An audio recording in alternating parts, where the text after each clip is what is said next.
Dari kebutuhan informasi ini ya,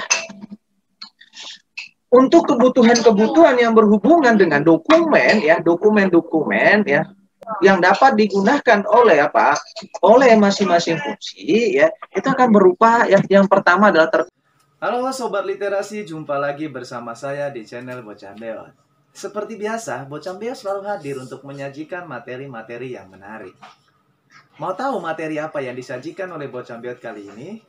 Penasaran? Penasaran? Tunggu dulu. Sebelum saya menyajikan materi yang menarik ini, sebaiknya sahabat-sahabat yang belum subscribe silakan subscribe dulu. Dan jangan lupa aktifkan lonceng notifikasinya agar sahabat menjadi orang pertama yang mendapatkan video yang menarik ini. Dan juga sahabat tidak akan ketinggalan video-video menarik lainnya. Oke?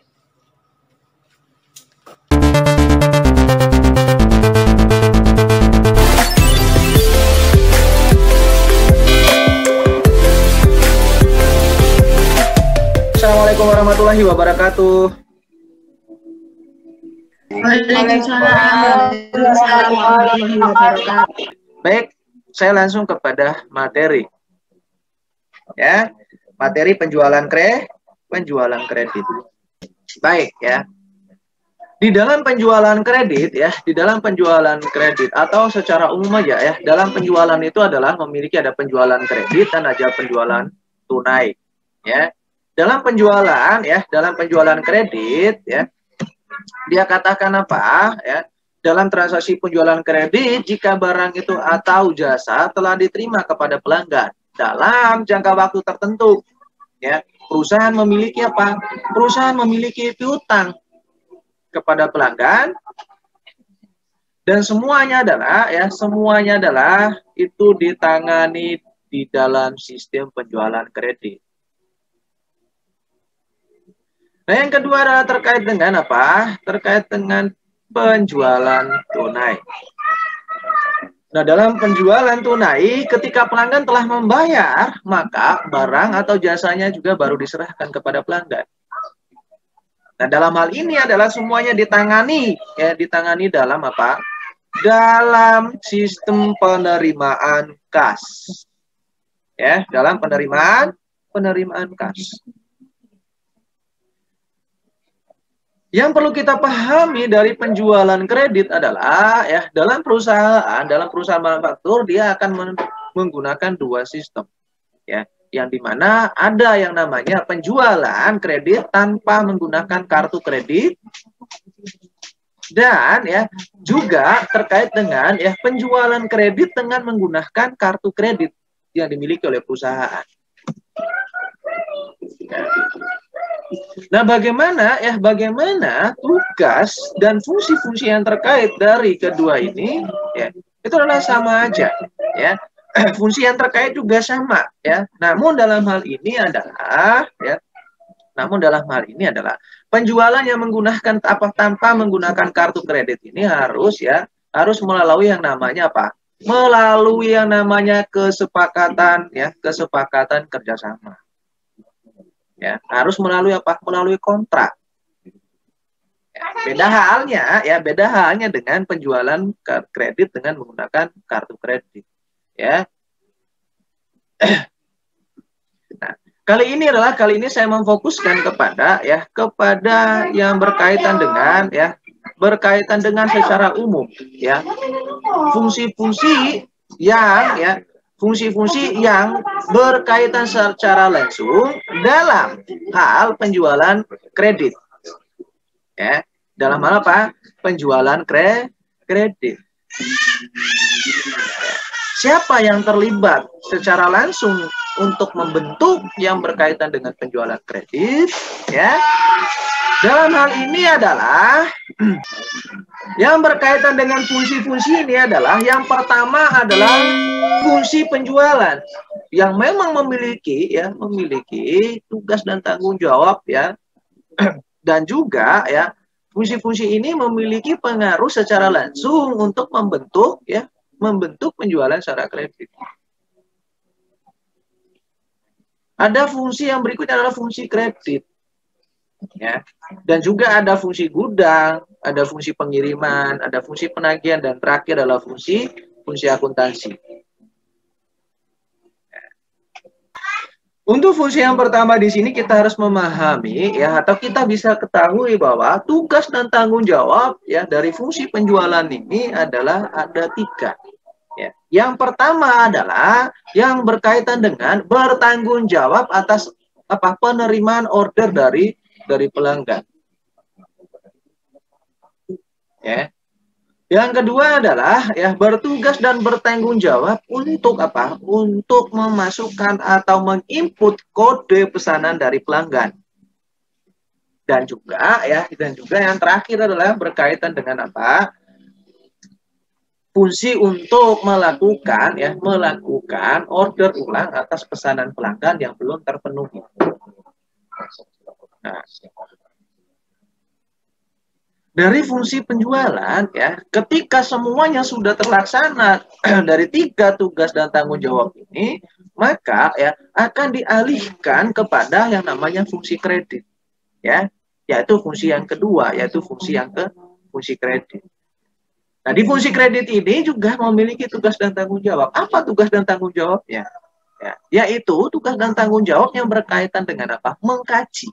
Ya, mengkaji atau meneliti terkait dengan ya target pelanggan kita untuk menerima atau mengotorisasi yang berkaitan dengan permintaannya yang berhubungan dengan pembelian barangnya secara kredit. Ya. Di fungsi kredit ini yang akan memberikan kepastian apakah pelanggan tersebut ya dapat diberikan fasilitas ya yang berkaitan dengan kredit. Karena di fungsi kredit akan mengkaji dan meneliti ya bagaimana track record dari seorang pelanggan tersebut. Ya. Dan juga yang berkaitan dengan ya apakah kebutuhan dari pelanggan ini ya sesuai dengan produk yang dimiliki. Nah, ketika semuanya sudah dipastikan bahwa ya seorang pelanggan sudah diotorisasi oleh fungsi kredit, maka ya yang berikutnya adalah ya mengarah kepada fungsi yang terkait yang berikut adalah fungsi gudang. Ya. Jadi dari penjualan ada 3 tugas dan tanggung jawabnya. Setelah itu ya setelah semuanya itu sudah berjalan maka dilimpahkan kepada fungsi kredit. Ya. Jika dari fungsi kredit itu sudah diotorisasi atas pembelian atau penjualan kredit tersebut, maka dilimpahkan lagi kepada fungsi yang berikutnya adalah fungsi gudang. Nah, yang dimana fungsi gudang ini bertugas untuk atau bertanggung jawab untuk untuk memastikan bahwa semua pesanan dari pelanggan itu barang yang tersedia itu dapat memenuhi pesanan dari pelanggan. Ya. Baik dari segi kualitas ya, baik dari segi kualitas maupun dari segi kuantitas. Ya. Karena semua perusahaan itu tidak mau pelanggannya kecewa, dan juga ya si pelanggan juga tidak mau dia memperoleh barang yang tidak sesuai yang diinginkan. Jika dalam hal ini adalah fungsi gudang dia harus memastikan semuanya bahwa semua yang dipesan oleh pelanggan itu bisa terpenuhi. Ya. Setelah semuanya semua pesan dari pelanggan ini dipastikan oleh fungsi gudang ini bahwa semuanya sudah terpenuhi, maka langsung dilimpahkan lagi kepada fungsi yang berikutnya adalah fungsi pengiriman. Ya. Di mana fungsi pengiriman ini bertanggung jawab atas barang ya yang akan dikirim sampai kepada tangan si pelanggan. Dan yang tidak kalah penting teman-teman dalam hal ini adalah fungsi seorang pengirim ini dia harus memastikan atas jaminan barang tersebut itu dapat diterima oleh pelanggan sesuai dengan apa yang diharapkan. Ya, karena dia akan memberikan jaminan bahwa barang dari awal atau gudang itu sampai dengan selamat sampai di tempat tujuan. Nah, jika ya ini yang sering kali terjadi ya. Nah, bagaimana kalau misalnya ya, misalnya ada terjadi yang namanya barang rusak. Ya. Itu sudah jelas yang namanya apa? Yang namanya apa? Retur. Nah, bagaimana bukti bahwa adanya barang yang rusak atau barang yang terima yang salah, kan ya? Maka dalam hal ini teman-teman pasti mengenal yang namanya nota debit. Ya. Ada nota debit. Nah, nota debit di sini adalah ya sebagai dokumen resmi ya untuk menyerahkan kembali adanya barang yang tidak sesuai dengan yang diinginkan. Ya, misalnya barangnya rusak atau barangnya kualitasnya tidak sesuai dengan pesanan atau mungkin ya dia tidak pesan tapi barangnya datang. Ya, maka si pembeli harus menerbitkan yang namanya nota debit. Ya, untuk memastikan bahwa ya dia akan mengembalikan barang tersebut dengan berserta dokumen tadi. Ya. Nah, dari fungsi pengiriman ini ya, ketika dia sudah memastikan bahwa barang tersebut sudah diterima oleh pelanggan, maka selanjutnya adalah selanjutnya dia akan memberikan semua dokumen terkait dengan dokumen pengiriman itu kepada kepada fungsi yang berikutnya, yaitu fungsi fungsi penagihan. Ya. Setelah semua barang diterima dan dia sudah memastikan bahwa barang itu sudah diterima dengan baik, maka semua dokumen tersebut akan diserahkan kepada fungsi penagihan. Kegunaannya untuk apa? Ya, kegunaannya adalah untuk apa? Untuk menerbitkan Menerbitkan faktur penjualan. Karena di mana tugas dan tanggung jawab pokok dari fungsi penagihan ini adalah untuk menerbitkan atau menyiapkan faktur penjualan yang berkaitan dengan penjualan kredit. Nah, dari fungsi penagihan ini faktur yang diterbitkan itu akan memberikan dokumen atau disertakan dengan kopi dokumen faktur untuk diserahkan kepada fungsi yang terakhir, yaitu fungsi akuntansi. Ya, untuk apa? Ya. Untuk keperluan terkait dengan pencatatan. Ya, di mana fungsi yang pertama dari penjualan, fungsi kredit, fungsi gudang, fungsi pengiriman, fungsi penagihan dan sampai kepada fungsi akuntansi. Nah, fungsi akuntansi ini akan menerima kopi menerima salinan dari faktur penjualan yang diterbitkan oleh fungsi penagihan. Nah, dokumen ini yang sebagai dasar bagi seorang akuntansi untuk mencatat adanya penjualan secara kredit kepada pelanggan A atau kepada pelanggan B dan sebagainya. Dan juga dokumen ini juga akan menjadi dokumen sebagai dasar untuk mencatat terkait dengan terkait dengan syarat yang diberikan kepada pelanggan. Ya. Syarat yang diberikan kepada pelanggan yang berkaitan dengan syarat penjualan kredit. Ya, dari fungsi tadi terkait dengan fungsi yang bertanggung jawab untuk mencatat semua mutasi-mutasi yang berhubungan dengan timbulnya karena adanya penjualan kredit dan juga tadi fungsi untuk mencatat yang berkaitan dengan syarat yang diberikan kepada pelanggan. Dan juga fungsi dari akuntansi ini bertanggung jawab untuk Untuk mencatat harga pokok pesanan. Ya. Untuk mencatat Mencatat harga pokok pesanan di kartu persediaan. Ya. Untuk mencatat harga pokok ya. Karena kalau yang berkaitan dengan penjualan yang berhubungan dengan manufaktur atau perusahaan dagang itu pasti tidak terlepas dari namanya Pak. Harus mengakui adanya harga pokok dan adanya harga jual. Ya, adanya harga pokok dan harga jual. Nah, harga pokok ini juga ya sangat penting harus dicatat. Ya, karena salah satu informasi yang sangat penting yang dibutuhkan pada saat kita menyusun yang berkaitan dengan jurnal penyelesaian dan juga yang berkaitan dengan menerbitkan laporan keuangan.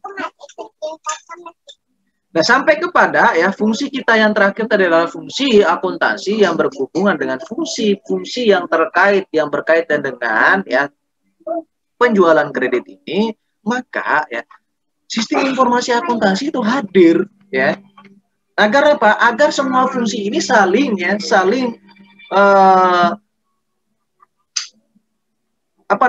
kerjasama ya, atau saling ya, mempengaruhi satu dengan yang lain ya, sehingga ya kehadiran sistem informasi akuntansi itu untuk memenuhi yang berkaitan dengan kebutuhan informasi ya, kebutuhan informasi kepada siapa ya, kepada manajemen ya, yang berkaitan dengan apa ya, kebutuhan informasi yang berkaitan dengan apa? Berkaitan dengan jumlah penjualan menurut jenis produk dan keseluruhan baik secara harian maupun periodik. Dalam arti ini adalah ya dia akan memberikan informasi secara terperinci, secara detail yang berkaitan dengan ya penjualan menurut apa? Menurut jenis-jenis produk. Ya.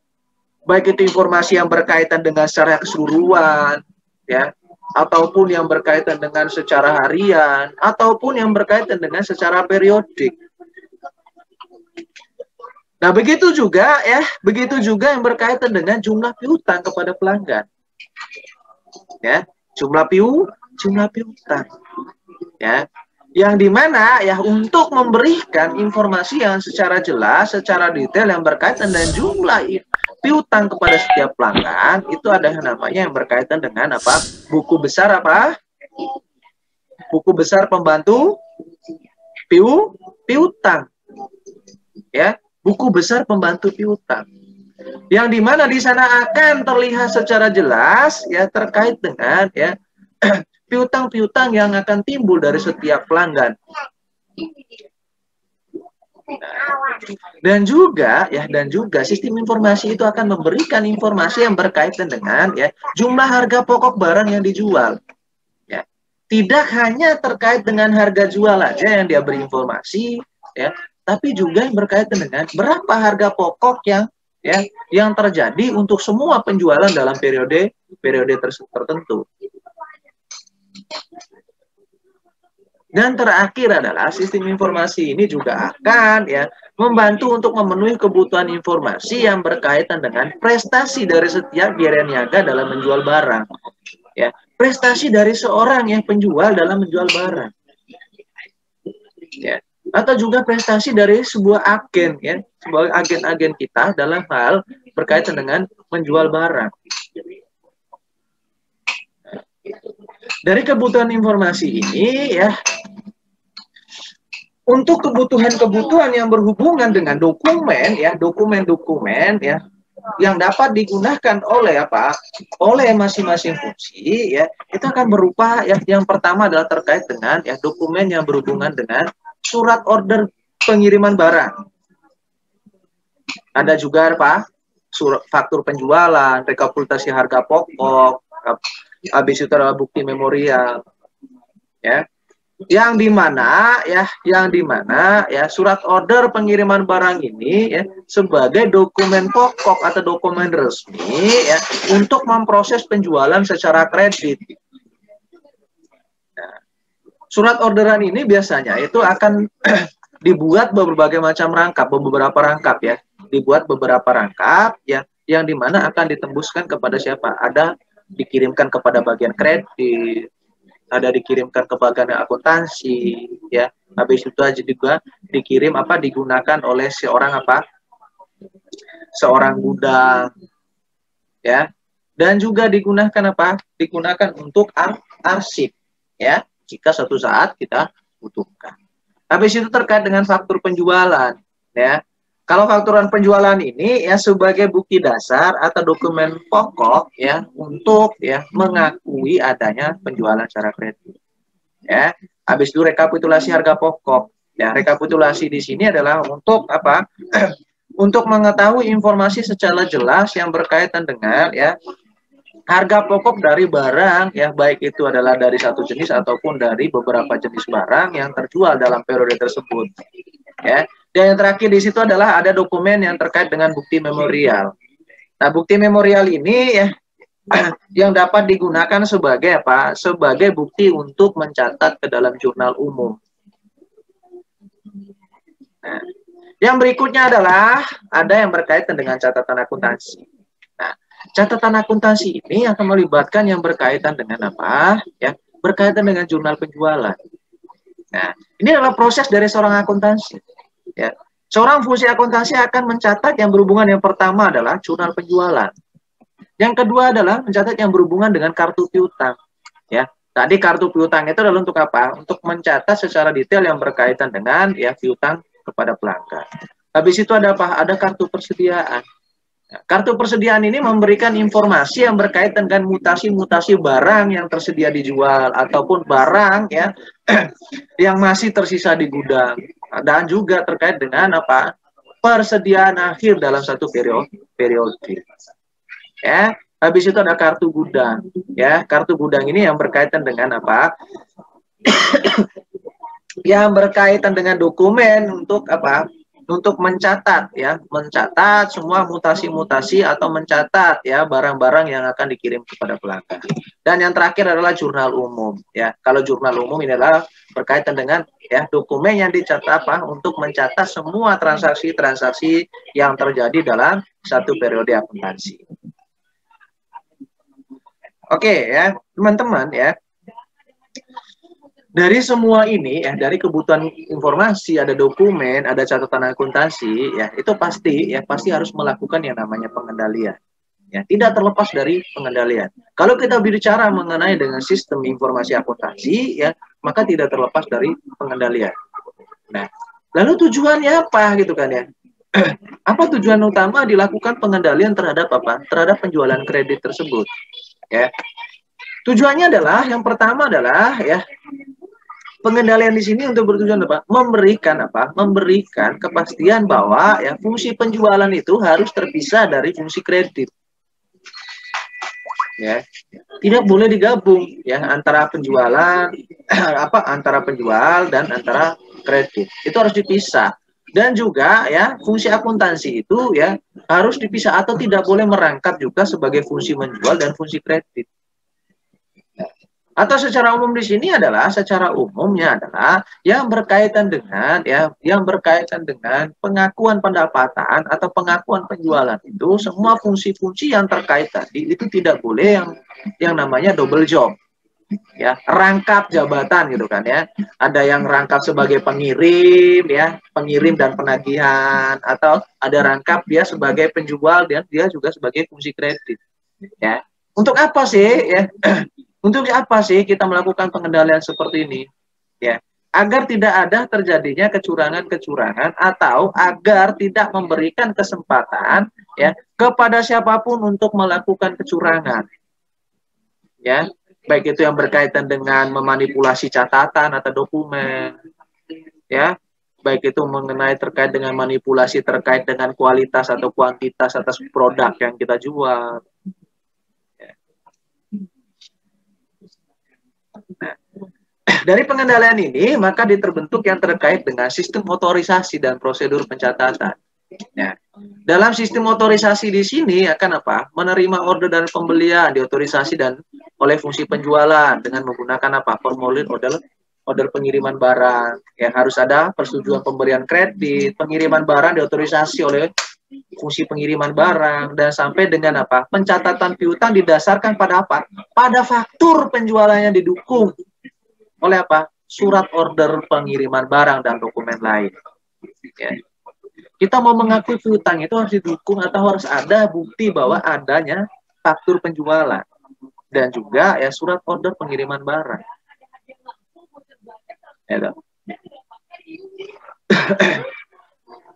Ya, Nah, kalau begitu ya, bagaimana kita mempraktekkan penjualan kredit itu yang sehat gitu kan ya, atau yang baik gitu, ya. Maka saya akan memberikan materi yang terakhir kepada teman-teman yang berkaitan dengan ya praktek yang sehat dalam penjualan kredit itu adalah apa? Adalah semua formulir yang digunakan itu diberi nomor urut yang telah dicetak dan pemakainya bertanggung jawab ya oleh fungsi yang menggunakannya.